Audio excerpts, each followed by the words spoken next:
Aita for changing our relationship. I need some perspectives on matters that have been weighing heavily on my marriage. I will provide a condensed version with the essential details, but am open to any questions in the comments for better judgment. Grab some popcorn, it's still lengthy. A summary is at the bottom. I, 28 female, and my husband, Theo, 29 male, have been married for nearly 4 years and have been together for 5. We began dating shortly after meeting on Tinder in September, after the onset of the COVID-19 pandemic. To be honest, I was probably feeling a bit depressed due to the isolation compounded by the loss of my late boyfriend in January, just before the pandemic hit, which may have caused me to develop feelings for Theo quickly and move our relationship forward. The attraction was mutual, both physically and emotionally, and we seemed to share similar goals and values. Before we officially started dating, he admitted that he didn't want to sleep with the same woman for the rest of his life and desired to add excitement to his sex life through threesomes. I was open to this. My late boyfriend and I had engaged in threesomes in our relationship, and I found them enjoyable as well. I do not consider myself bisexual, but I believe a beautiful woman is a beautiful woman. Therefore, I was fine with having threesomes occasionally with Theo.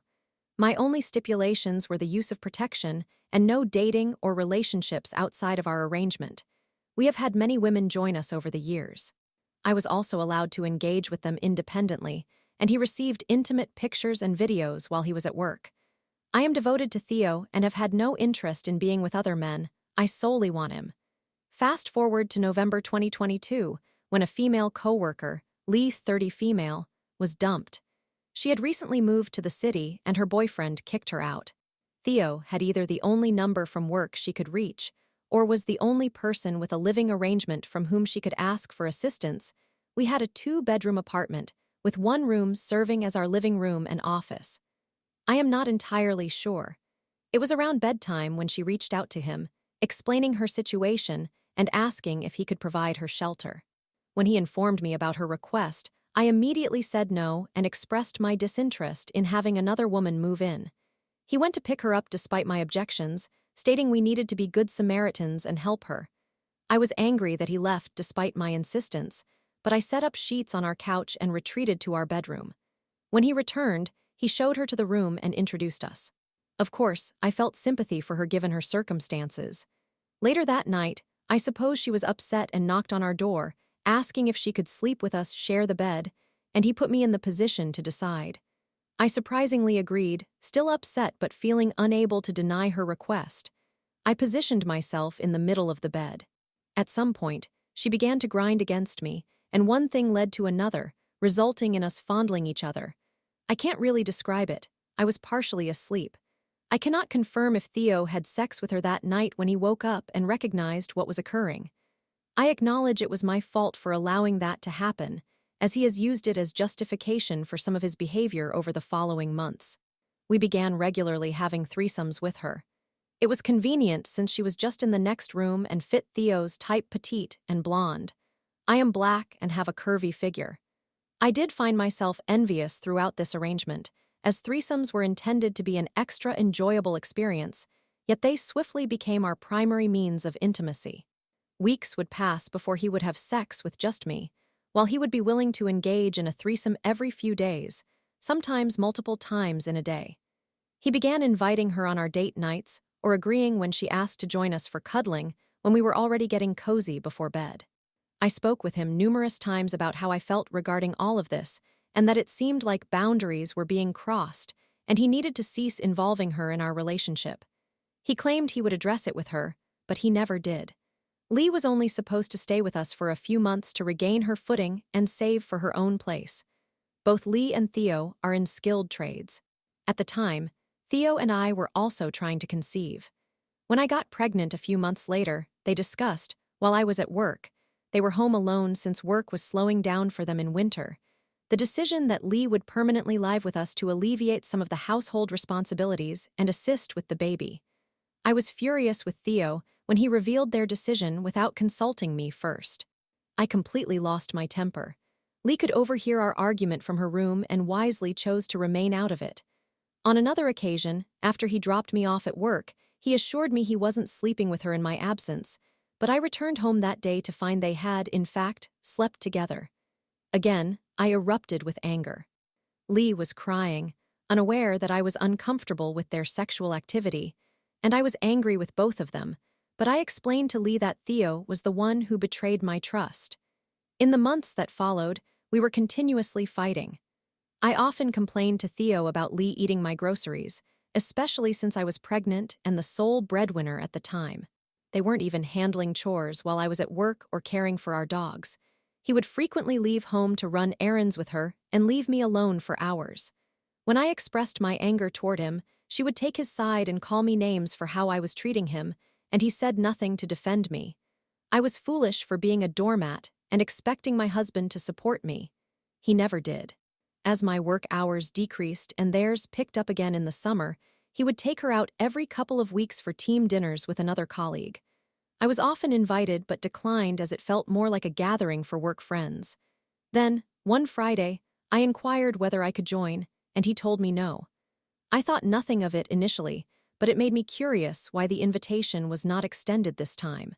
That night, I checked his phone and discovered that the other colleague had not attended, meaning it was just Theo and Lee together for dinner, essentially a date. I lost it then. At that point, I considered it infidelity.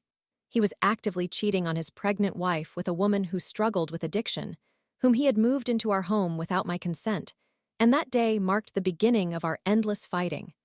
Lee eventually secured her own place and moved out that November, and I hoped for improvements in our situation. Instead, he continued leaving for hours to assist her or run errands together, which escalated our arguments to the point where he packed his bags and left for her place. I pleaded with him not to leave, but he claimed he couldn't handle the conflict anymore and departed. He lived away from home for nearly 2 months, October to December 2023, before returning in early December because she was facing eviction. At this time, we were already separated. He was fully engaged with her, telling her and his friends that he was her boyfriend, taking her on dates regularly, and even informing his mother that he could no longer commit to me because he needed to help Lee with her drug dependency. He stated he would only return if she moved back in and that they were a couple. I was 9 months pregnant, unemployed, had 4 dogs, and it was winter. I felt desperate and isolated. They stayed in the other room together, but it was excruciating to hear them during intimate moments while he would then come in and pretend to be a caring husband by rubbing my belly. I wanted to harm myself. I loathed every moment. I would leave the house for hours in the middle of the night, wishing someone would end my suffering. I was miserable and alone. Being an immigrant felt even more isolating. Had I not been pregnant, something I regretted at times, I doubt I would still be here. I even contemplated leaving the baby with him and returning to my home country, but feared Lee being around my child. Lee's addiction led to her job loss, leaving Theo to support both her and me, resulting in accumulating bills since he could not manage it all. With winter arriving again, things slowed down for him, and he was let go shortly after I gave birth at the end of December. I suspect he was fired for his attendance issues because he remained home while living with Lee, feeling too depressed about our relationship. He said that when he drove by and didn't see my car at the apartment, he assumed I was with another man. I simply could not bear to be alone in our home, saturated with memories of him. I developed preeclampsia, nearly suffered a stroke, and endured giving birth at the end of December. I am fairly certain the stress of everything contributed to my premature labor. He soon discovered that Lee was merely using him. She began staying at other men's or dealers' homes and would sometimes be out of touch for days, with him desperately pleading for her to return home before she finally showed up.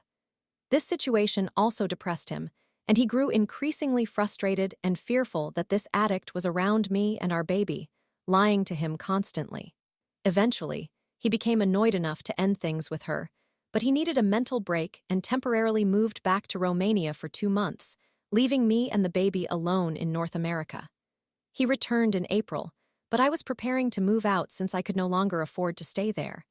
I moved in with a friend in May while he relocated to his parents' home. We lived separately from May to December, attempting to co-parent and salvage our marriage. The arrival of our daughter positively redirected him, and we moved back in together in January 2025. We have reached a stage where it feels like we have returned to our old selves. He has sincerely apologized and altered many of his behaviors. While we have not forgotten the past, we are both approaching our relationship more constructively. I would never want to take my daughter away from him or complicate their relationship, despite everything that transpired. I, however, made it clear that I am no longer interested in threesomes, and should he wish to engage in that or be dishonest, I could not remain in a relationship with him. He has not been involved with anyone else since the situation with Lee, and he is genuinely working on being a better man, husband, and father. I am also acknowledging and addressing my shortcomings as a wife. However, from time to time, when I tease him about being a bad boy, such as when we see a man on television who resembles him and is charming all the women, he says he cannot be a bad boy anymore because I don't permit it. He insists that I have altered our relationship, to which I respond that I merely reacted to his changes. Had he not engaged in deceitful behavior, emotionally involved himself with another woman, and dated her, I would still be open to threesomes. But he ruined it for me. I am too fearful of experiencing that again.